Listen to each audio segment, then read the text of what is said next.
ഇപ്പോൾ നാം ശ്രവിക്കുന്നത് morning voice എന്ന ആത്മീയ ശുശ്രൂഷ. ഇന്ന് ദൈവവചനത്തിൽ നിന്നും കർത്താവിൻ്റെ ദാസൻ ഡേവിഡ് പി ഐസക് ഗുജറാത്ത് ധ്യാനചിന്തകൾ പങ്കുവയ്ക്കുന്നു. കർത്താവിനായി പാരിലെന്റെ ജീവകാലമെല്ലാം പാർത്തിടുന്ന സ്തോത്രഗീതം പാടി, പാർത്തിടുന്ന സ്തോത്രഗീതം പാടി കർത്താവിനാ. ദൈവനാമത്തിന് മഹത്വം. മോർണിംഗ് വോയിസിലൂടെ ഞങ്ങൾ ശ്രദ്ധിക്കുന്ന ഞങ്ങളുടെ എല്ലാ മാന്യ ശ്രോതാക്കൾക്കും കർത്താവും രക്ഷിതാവുമായ ക്രിസ്തുയേശുവിൻ്റെ വിലയേറിയ നാമത്തിൽ പ്രഭാതവന്ദനം അറിയിക്കുകയാണ്. ഇന്നത്തെ വചനധ്യാനത്തിന് ആധാരമായി ലൂക്കോസിൻ്റെ സുവിശേഷം 18-ാം അധ്യായത്തിൻ്റെ 35 മുതൽ 43 വരെയുള്ള വാക്യങ്ങളാണ്. അവൻ യെരിഹോവിന് അടുത്തപ്പോൾ ഒരു കുരുടൻ ഇരുന്നുകൊണ്ട് വഴിയരിയെ ഇരുന്നിരുന്നു. പുരുഷാരം കടന്നു പോകുന്നത് കേട്ട് ഇതെന്ത് എന്ന് അവൻ ചോദിച്ചു. നസറേനായ യേശു കടന്നു പോകുന്നു എന്ന് അവർ അവനോട് അറിയിച്ചു. അപ്പോൾ അവൻ, യേശുവേ, ദാവീദ് പുത്ര, എന്നോട് കരുണ തോന്നണമേ എന്ന് നിലവിളിച്ചു. മുൻ നടക്കുന്നവർ അവനെ മിണ്ടാതെ ഇരിക്കുവാൻ ശാസിച്ചു. അവനോ, ദാവീദ് പുത്ര, എന്നോട് കരുണ തോന്നണമേ എന്ന് ഏറ്റവും അധികം നിലവിളിച്ചു. യേശു നിന്നു അവനെ തൻ്റെ അടുക്കൽ കൊണ്ടുവരുവാൻ കൽപ്പിച്ചു. അവൻ അടുക്കൽ വന്നപ്പോൾ, ഞാൻ നിനക്ക് എന്ത് ചെയ്യണമെന്ന് ചോദിച്ചു. കർത്താവേ, എനിക്ക് കാഴ്ച കിട്ടണം എന്ന് അവൻ പറഞ്ഞു. യേശു അവനോട്, കാഴ്ച പ്രാപിക്കുക, നിൻ്റെ വിശ്വാസം നിന്നെ രക്ഷിച്ചിരിക്കുന്നു എന്ന് പറഞ്ഞു. ക്ഷണത്തിൽ അവൻ കാഴ്ച പ്രാപിച്ചു. ദൈവത്തെ മഹത്വീകരിച്ചുകൊണ്ട് അവനെ അനുഗമിച്ചു. ജനമെല്ലാം കണ്ടിട്ട് ദൈവത്തിന് പുകഴ്ച കൊടുത്തു. ദൈവനാമം മഹത്വപ്പെടുമാറാകട്ടെ.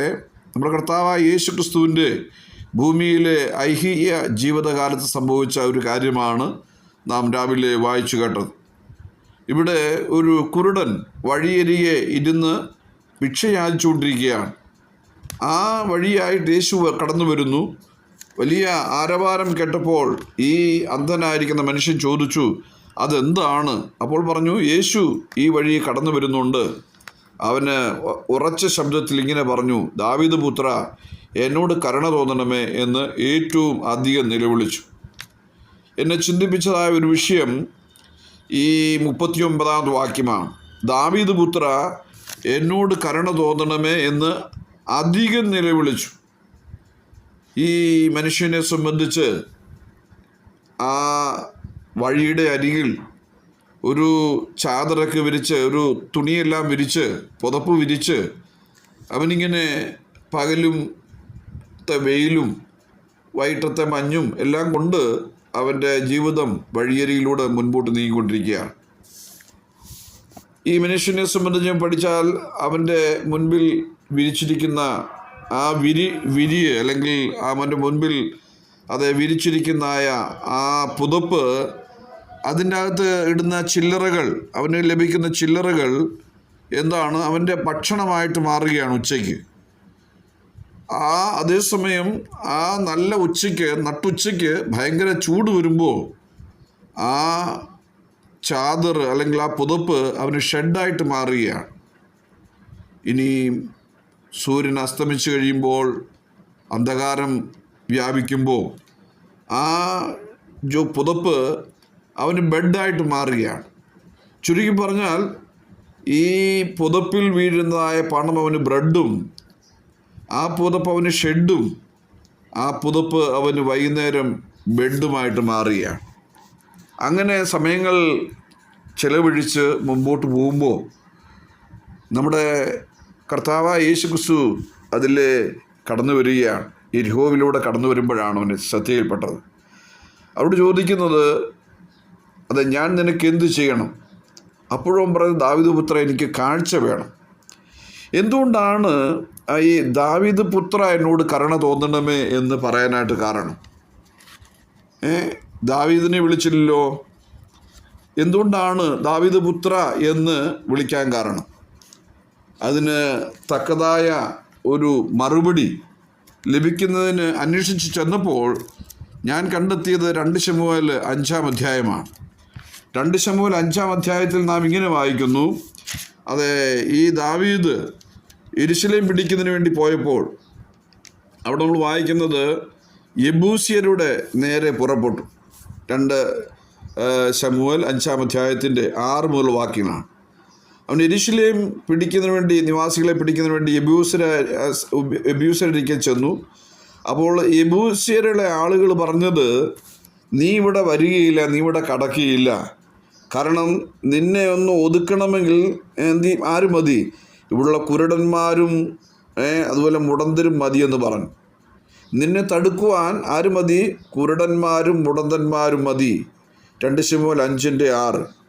അവൻ മടങ്ങി വന്നപ്പോൾ, ജയിച്ച് മടങ്ങി വന്നപ്പോൾ അവന് ഒരു നിയമം പ്രഖ്യാപിച്ചു.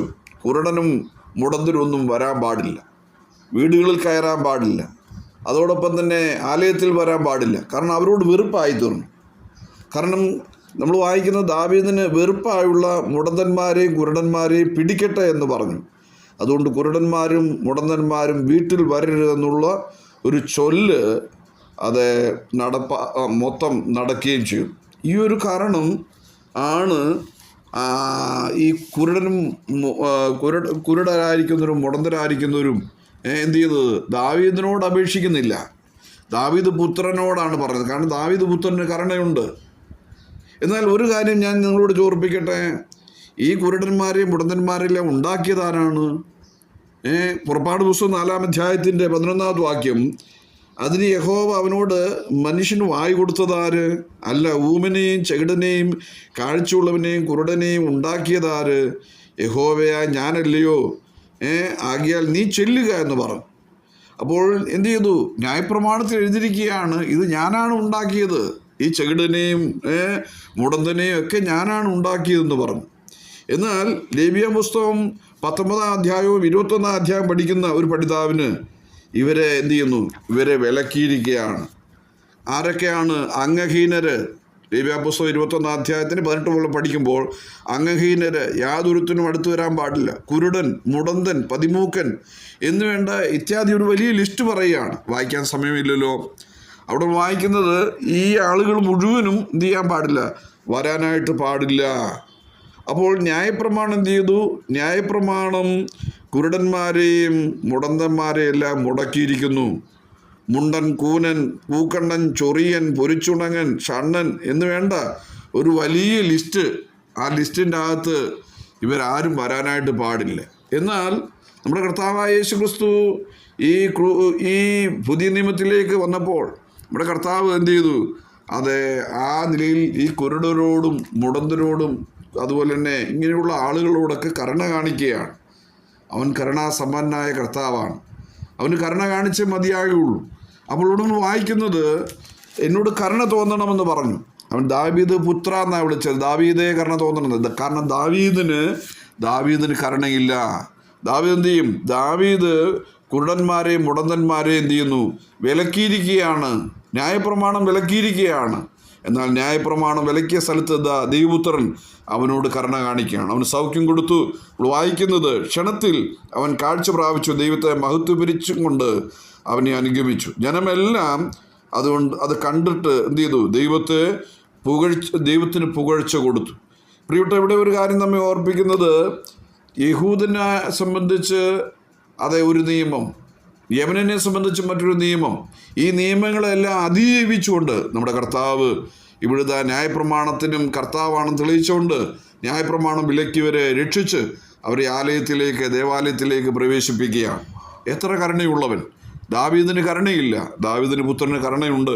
അതുകൊണ്ട് ഈ കുരുടൻ വിളിച്ചു പറയുകയാണ്, ദാവീദ് പുത്ര, എന്നോട് കരുണ തോന്നണമേ.